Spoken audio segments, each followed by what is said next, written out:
People are screaming that there's still young Christopher inside of the apartment. You just couldn't see nothing. And the suspect reached in front of the victim and slashed her throat. So I grabbed his knife and threw my arm around his neck. We got a call, a SAR alarm went off saying that there was a paraglider in the water. The way that the rotor wash was hitting the waves was pushing us into this cliff.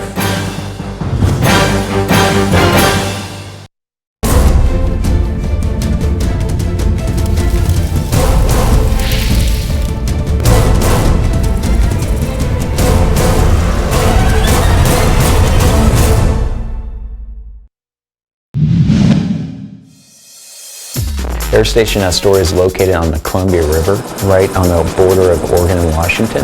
We're about a 5-minute flight from the Pacific Ocean. We operate in the Pacific Northwest environment, which poses many threats and hazards to us. We have a diverse job to do. We have a law enforcement job, we have a training mission, and then of course we have our search and rescue job, which we all enjoy. Everything from lost hikers to lost hunters, fishermen up the river that flip their boats over paragliders. Cape Lookout is on the west coast of Oregon, outside of Cape Lookout State Park. To be above the water and the oceans and the mountains that we fly in is pretty spectacular. It's a freedom about it. I want to say it kind of saves your soul when you're up there. It's all about what you can do and being by yourself and realizing how important life is below you. In paragliding, you foot launch off of a mountain, off the side of a cliff, anywhere that you think you might be able to fly that day. Well, one of the things, it was among the most perfect days. I was floating around up there and just enjoying it, and there were a whole lot of other pilots, maybe 15 others up at the same time. I looked up and saw paraglider pilots flying and soaring above me, quite high above launch here actually. So in a tither, I threw all my gear in my truck and I headed up here and checked it out, and it looked like it was still going to be a good night. And I threw a quick couple questions at him about the site. Not knowing much about the site, I still chose to fly. I took my chances. I threw my wing out, talked to a few people, and they said, you know, there's still some lift out there, not a bad time to fly. And I launched. I had a fine launch, a little bit low. I banked out around the corner heading south, and then I didn't have a lot of lift.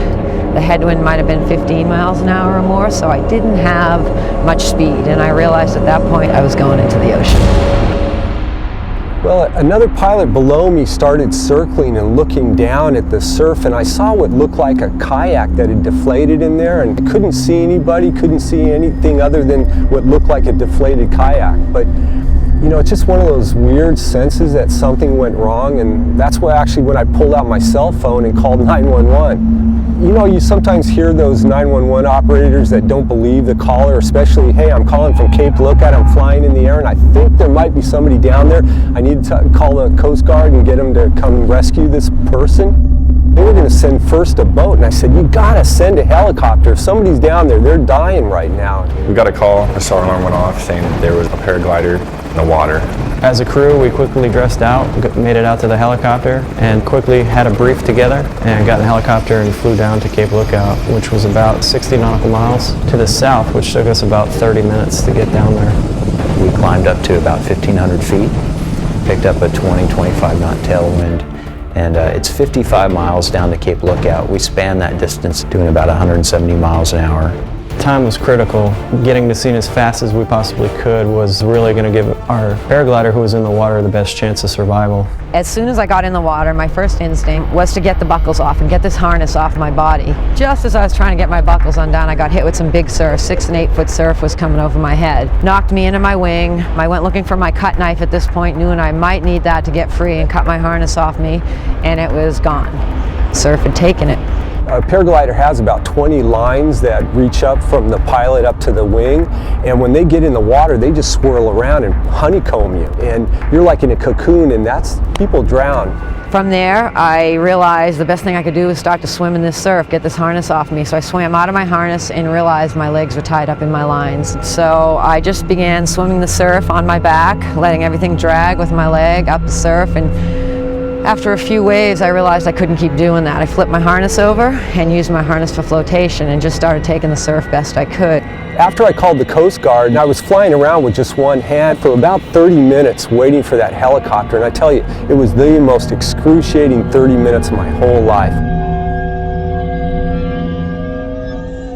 So I was definitely getting slow. I was beginning to have no motion in my arms. My conscience was kind of coming in and out.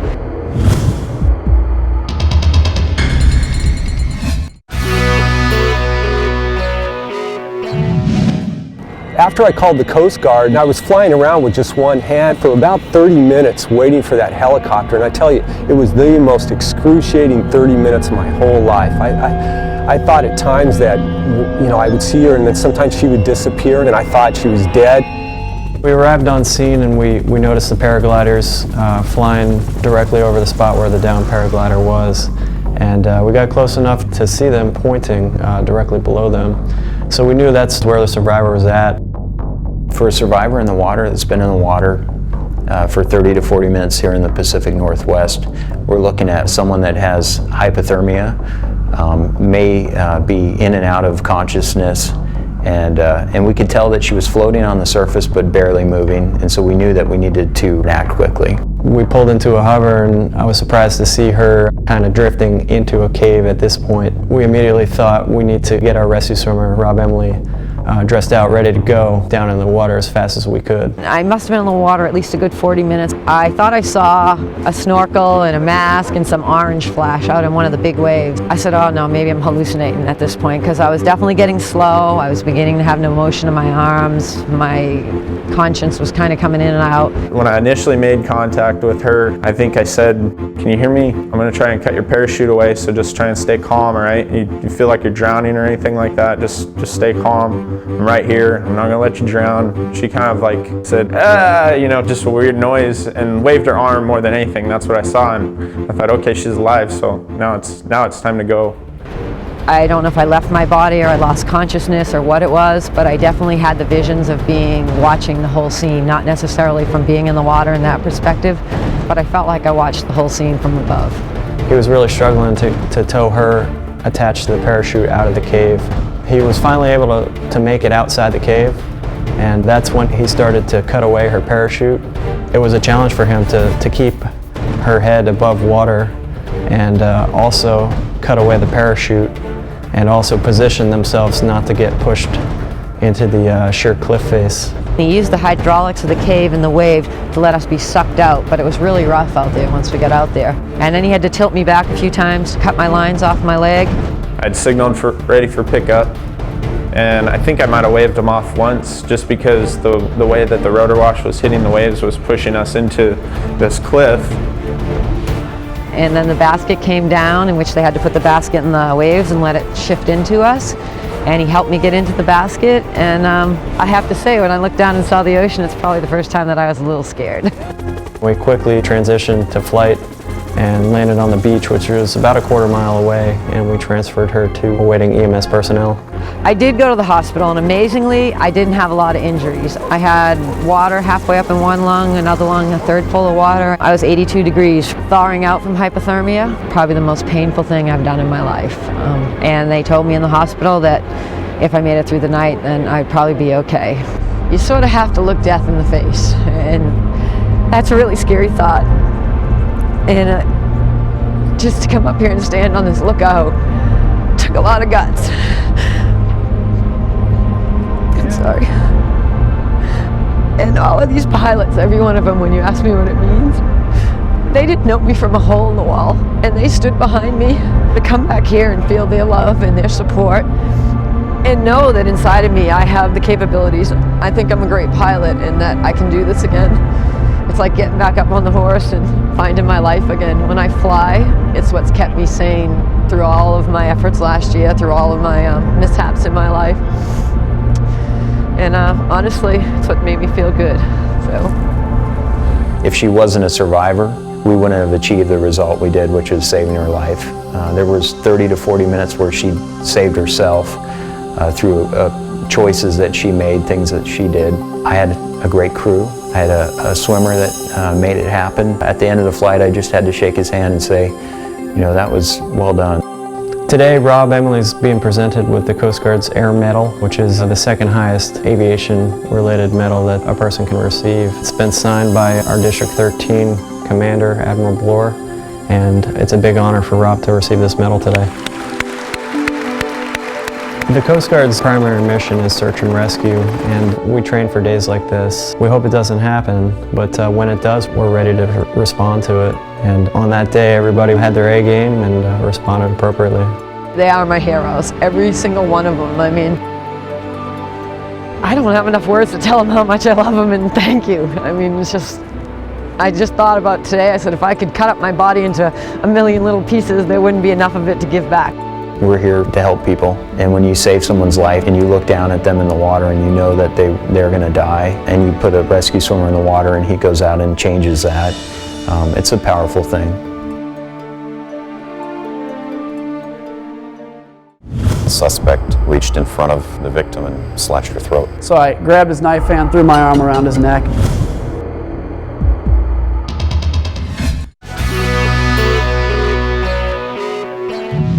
We grew up in the Midwest in various locations, but typically in small towns. This part of the country is very special just because of the people. I mean, you go to a small corner store, you go to farms all over the place, you have businesses. I mean, it's just, I think, really represents every cross-section of America. We learned the value of serving other people at a young age. My father ran a homeless shelter for many years, and we often would go there and volunteer. When Adam decided to join the military, we were very proud of that. When I heard that the planes hit the World Trade Center as I was driving to work, at that moment I knew that America was never going to be the same again, but what I underestimated was that it would change my life. I really felt that I have to go serve and protect my country. In October of 2001, I decided to join the Air Force Air National Guard, and that's been an exciting job, and it's taken me to a lot of places overseas. I've been to Iraq 3 different times, Afghanistan twice, and South America is part of the war on drugs, and a lot of operations internal. Well, I just had come back from about a 2-week trip with the military, so I went out with my friend and my girlfriend, and we went out to downtown Milwaukee in an area that's referred to basically as North Avenue. There's a lot of upscale kind of pubs and bars there, so you get a cross-section of college kids coming out and then working professionals that come out for a nice dinner or a couple drinks in town, and just a really neat area with a lot of rich culture. Well, the night of the attack, I was out with my friend Justin and my girlfriend Megan. We called it a night at about, I remember, 12:25 a.m. As we're walking home, we going down North Avenue towards my car, and then the incident occurred. Surveillance video from a corporation right in the corner where the attack occurred showed the victim and the suspect walking westbound on the south side of North Avenue. The victim and the suspect were boyfriend and girlfriend. They had got into an argument in a bar. The suspect suffered from mental illness, schizophrenia to be specific. He hadn't taken his medication and wasn't in the right frame of mind. At some point during the argument, without provocation, the suspect reached in front of the victim and slashed her throat. The victim kind of blindly ran into the middle of the street with the attacker following her the entire way. I remember hearing a commotion in the middle of the road. And I looked over and I saw a girl running at me. And I remember her saying something along the lines of, "He cut my throat," or "Help me, he cut my throat." And I noticed blood immediately. And I noticed that she was bleeding profusely from her neck. She was trying to hold it. The thing I remember is thinking that this was so unrealistically bloody that it couldn't be real. This has got to be some kind of a prank, like a Halloween scene. I really, really wanted to run away, but I knew I couldn't. And I remember a couple thoughts going through my head. The first thought was, I'm going to get stabbed, and I'm going to die. And the second thought that went through my head is, but I can't watch this happen to her and live with myself for the rest of my life. I can't wake up with that memory. I remember trying to calm him down and saying, hey, put down the knife. It's okay, you proved your point. You don't want to do this. Put down the knife. I remember him talking about the attacker having a blank look in his eyes. He just had one goal in mind, and that was to finish the job that he'd begun. He went to back her up against a car. So I grabbed his knife and threw my arm around his neck and got him down. And at that point now, it's just a fight for my life between him and I. And the whole time I'm screaming for somebody else to help me. After I got the guy down, there were people that jumped on and people involved in the near interaction that probably helped to maybe intimidate him. The first officer arrived on scene. He observed Adam forcibly holding the suspect down. During the struggle, he placed his foot upon suspect's wrist and asked his girlfriend to remove the knife from the suspect's hand. She then threw it over a pedestrian bridge. In the course of the attack, the victim sustained a deep laceration to the left side of her neck, which ultimately required 47 stitches to close the wound. From what I understand, from talking to somebody who had been at the hospital afterwards, she was pretty close to not making it. Unfortunately, was able to pull through. In all honesty, the intensity of that sunk in probably over the next couple months. And even now, there's times when I think about it and I realize that how close I really brushed to death at that point. It was a crazy situation, and it was one I hope to never ever have to relive again. My military training was very, very good in teaching me how to just logically think through something and come to a successful conclusion. In this case, the successful conclusion was, a lady's still alive today. It's a huge risk. Most people don't want to put themselves out there in harm's way.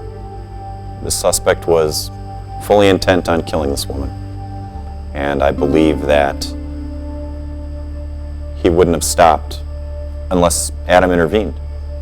I believe Adam took from this experience the knowledge that he really is one of the few people who is willing to sacrifice his life for others.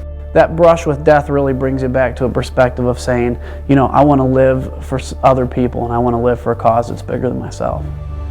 I decided to run for Congress after a lot of soul searching.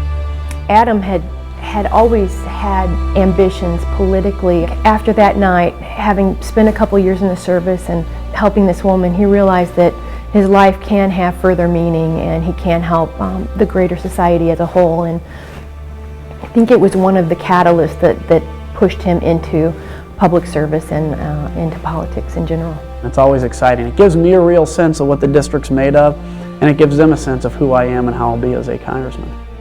I think the characteristics of a hero is just somebody that does the right thing. There's millions of heroes in our nation every day, from police officers to firefighters to teachers. And very importantly, I'm close to the heroes that are overseas and that fight and put the nation's defense on the line every day. And those are the real heroes out there. You just couldn't see nothing. People are screaming that there's still young Christopher inside of the apartment.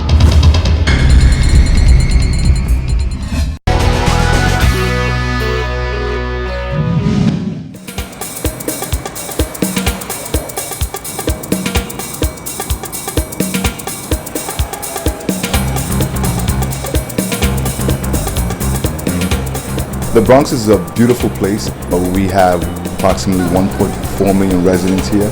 Many different people from many different cultures call the Bronx home, and we're rich in diversity, and we love that. Since I become the borough president, the mantra has been one Bronx. The Bronx is made up of many different neighborhoods, and what's good for one neighborhood is good for every other neighborhood.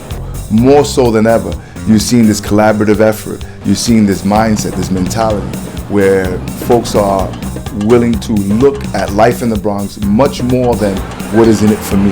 They're quick to now help out their neighbors. And Billy Cretan did exactly that. Billy's business is a storefront at the base of the building where there was a fire. He comes out of his store, he looks up, and he sees all of the smoke coming out of the third floor.